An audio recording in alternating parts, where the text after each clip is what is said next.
Ano ngayon, naglabas na ng listahan yung mga alleged, mga senador na sangkot sa insertions at may mga project, mga proponents ng mga project. Teka, bakit may larawan ni Amy?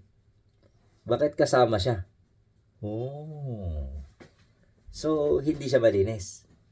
Sa sinasabing insertions sa mga projects sa DPWH. Oh. Kaya pala nag-iingay. Kasi kasama pala siya. Ito yung picture oh. Hindi niya madadaya ang picture. Nandyan yan. May mga listahan daw ng mga senador. Paano niya sasagutin niya ngayon? Bintang-bintang para malinis.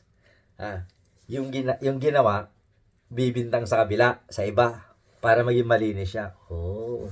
Ibang klaseng galawan din no? Iba. Wala kasi hindi ko siya nasabi pero ayan DPWH na naglabas ng listahan. So, ang tanong, asan yung listahan? At kung gaano katotoo yan. Hindi naman sabi ko sa inyo, hindi madadaya ang dokumento. Hindi madadaya ang ebidensya. Nandiyan lang yan, recorded. Okay? So ngayon, ano ngayon ang magiging depensa ngayon ni Amy? Bye-bye. Bahala ka na mag-isip.